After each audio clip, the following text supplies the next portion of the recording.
Salut à tous, alors aujourd'hui on se retrouve au bord de l'eau pour un nouveau thème de tuto. Et là on rentre vraiment dans le monde de la finesse encore une fois avec des noms extrêmement alambiqués, des choses qui se ressemblent. Et on va essayer de tirer au clair qu'est-ce qu'est un Jika rig et qu'est-ce qu'est un Tokyo rig. Ça se ressemble beaucoup, il y a quelques particularités pour faire la différence qui vous permettront de pêcher dans telle ou telle situation. Je vous en dis plus tout de suite.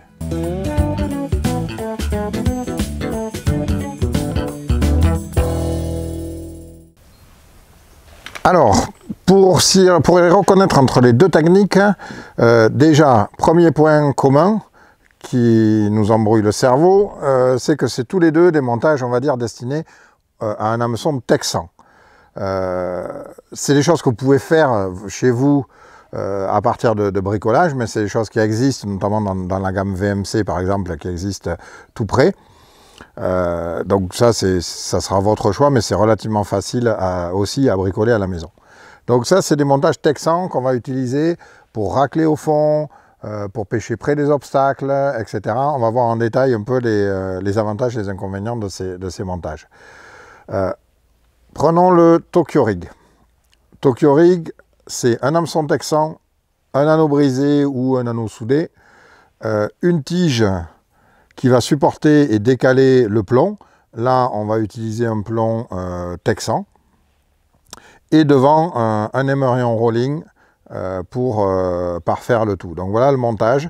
L'idée de ce montage, c'est d'avoir en fait un leurre qui est extrêmement mobile et qui permet beaucoup d'animation. C'est-à-dire que je vais pouvoir utiliser beaucoup de types de leurres, que ce soit des types worm, que ce soit des types créatures, écrevisses, ou même des shads.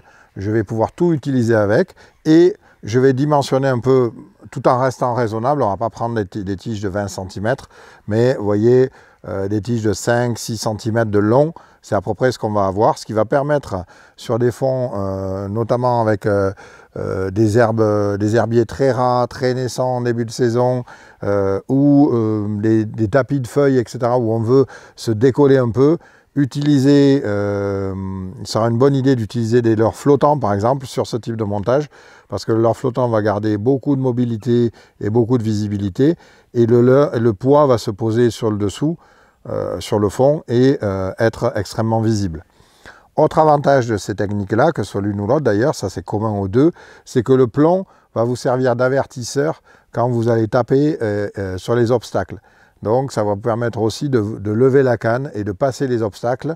Le plomb étant un peu décalé, il va taper avant le leurre et votre leurre va rester toujours un peu décalé de l'obstacle. Et donc vous allez pouvoir sauter beaucoup plus de branche en branche par exemple. Voilà un des autres avantages à la fois du Jika. C'est surtout le Jika rig, le Tokyo rig. Le Jika a une autre forme d'avantage, mais le Tokyo rig permet vraiment de sauter un peu plus haut sur les obstacles. Prenons en détail maintenant le Jika. Le Jika rig, c'est un plomb type drop shot, cette fois-ci. Donc vous pouvez très bien utiliser, détourner des plombs drop shot ou des plombs, je dois en avoir un par là, les plombs que vous utilisez pour le free rig vont très bien aussi pour ce type de montage. Vous mettez un anneau brisé, un deuxième anneau, donc vous mettez deux anneaux sur votre texan et votre plomb va se balader dessous. Donc exactement, on va dire le même principe que le Tokyo rig.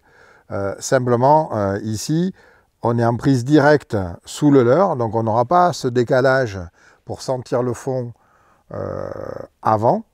On sera beaucoup plus proche, mais on garde cette mobilité. Donc le premier atout ici, on est très proche aussi du Cheburashka, mais avec une autre stabilité, puisqu'on a un plomb qui tombe dessous, qui ancre un peu plus en dessous, alors que le Cheburashka est tiré en ligne et donc va un peu plus brider la nage. Donc là, on a vraiment une nage très libre, très intéressante pour tout ce qui est leurre flottant. Encore une fois, j'insiste sur cette gamme de leurres parce que ces montages-là, pour moi, sont vraiment super utiles pour tous les montages flottants parce qu'ils permettent vraiment cette mobilité-là. D'accord? Donc là, idem, on va aller chercher le fond, on va gratter au fond et on va garder cette présentation beaucoup plus mobile que par exemple un Texas, où pareil, on a le plomb et la ligne qui sont presque fixes par rapport au point de traction, alors que là on a quelque chose qui est beaucoup plus mobile et qui garde vraiment la mobilité de notre montage. Bon, on va arrêter de parler, maintenant je vais prendre ma canne. On a la chance d'avoir un peu d'eau au bord, à côté là, on est au bord de l'eau et je vais vous montrer 2-3 animations un peu comment on peut faire avec ces montages pour que vous puissiez vous sentir plus à l'aise quand vous allez les essayer si jamais ce n'est pas déjà fait. Un dernier petit détail, les plans en fait, comme vous avez juste une tige à la base, l'avantage aussi ici c'est qu'avec une pince, vous allez remettre droit l'extrémité ici et vous allez pouvoir changer votre plomb. Donc ça c'est un des avantages du Tokyo qui est facile. Mais là vous remarquerez une petite différence. J'ai monté un plomb à l'endroit, un plomb à l'envers. Avec le Tokyo en fait, quand vous voulez faire ce qu'on appelle du punching, c'est-à-dire que vous avez des couverts végétaux vraiment épais et vous voulez traverser le couvert végétal, vous allez monter en fait le plomb, la pointe vers le bas. Pourquoi? Parce qu'il va entraîner votre leurre avec moins de résistance. En fait, il va glisser vers le bas et ce que vous voulez, c'est vraiment aller dessous. Dans ces cas-là, je le monte de cette manière-là. Quand je ne fais pas de punching, quand je fais plutôt du linéaire et que je suis en train de racler du fond, potentiellement il y a un peu d'herbier, des saletés au fond et que je veux décoller mon leurre, je vais monter mon plomb à l'inverse, le cône vers le haut. Pourquoi? Parce que je veux que tout glisse dessus et je veux que rien ne s'accroche dessus. Donc je vais faire attention que la courbure ici de ma tige acier là, soit rentrée à l'intérieur de mon plomb, comme ça j'accroche rien, et je mettrai le plomb en ligne. Donc deux montages, il n'y en a pas un qui est meilleur que l'autre, c'est juste deux utilisations différentes.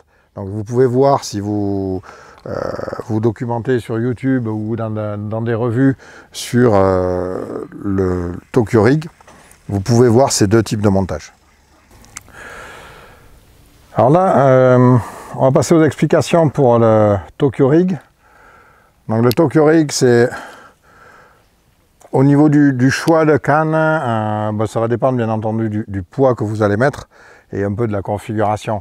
Je vais avoir tendance à pêcher avec des cannes un peu longues pour me donner, surtout si je pêche du bord, pour me donner en fait une possibilité d'accompagnement de mon leurre sur la cassure. Là en l'occurrence j'utilise une 2,10 m, c'est un peu passe-partout, c'est-à-dire que là je vais bien pêcher sur des zones urbaines, un peu plus des pêches de proximité plus précises.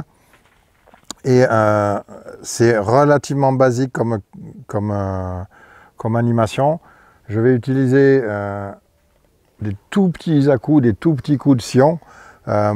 J'ai l'habitude de dire que votre bras en fait doit être bloqué.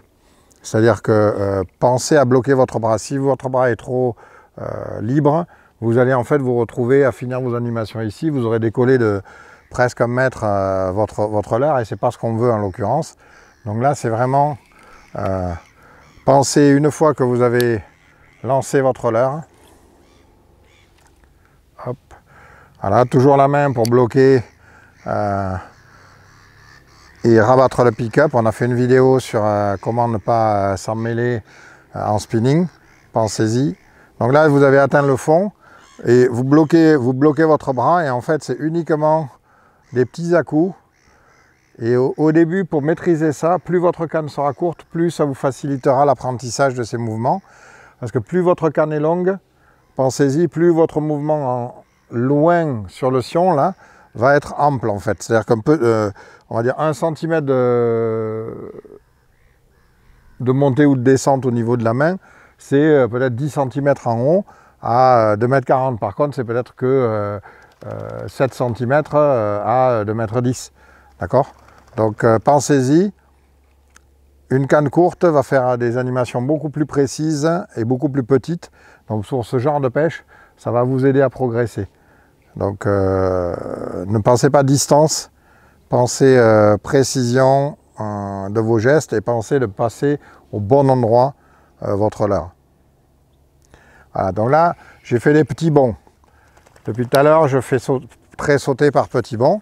L'autre animation consisterait à avoir, là pour le coup, on va au fond, on est canne basse. On va adapter la vitesse pour que, en fonction du poids, notre poids continue de racler au fond, dégager un petit nuage de vase au passage, très attractif pour la perche, et hop, je repose. Là, en l'occurrence, je pêche avec du TPE, donc c'est flottant. Donc, mon leurre va potentiellement rester tout le temps visible dans le nuage que j'ai créé au fond, puisqu'il va être décollé. Et je fais des pauses. Hop. Voilà, donc là je signale mon leurre en gros avec une avancée et du bruit sur le fond. Je le pose et je laisse mes carnassiers se rapprocher et éventuellement l'attraper. Donc voilà, deux types d'animation très simples. Après, si j'utilise un shad, je pourrais rentrer en cranking tout doucement, avoir le leurre, le plomb qui se balade près du fond, voire au fond, qui tape, etc. Donc après, jouer en fonction de la de la forme de votre leurre, en sachant qu'un verre, je ne vais pas le ramener de la même manière que si je ramène un shad. Voilà, mais donc jouez en fonction du leurre que vous utilisez et vous verrez que ça va marcher très bien. C'est des petites techniques finesse, c'est pas grand chose, vous les stockez dans votre boîte, quelques plombs de tungstène en texan. Vous pouvez pêcher texan, vous pouvez pêcher Tokyo Rig avec. C'est facile à utiliser dans plein de cas de figure. Donc ça fait partie de l'arsenal à développer. Et vous, petit à petit, d'apprendre et de le rentrer dans votre jeu. Allez, maintenant on va passer au Tokyo Rig. Alors il y a plusieurs tailles, bien entendu. Là, pour vous et aussi pour moi, souvent j'utilise quand même des gros leurres. Je ne suis pas un fan des petits leurres. Ça me joue des tours des fois, surtout en compétition.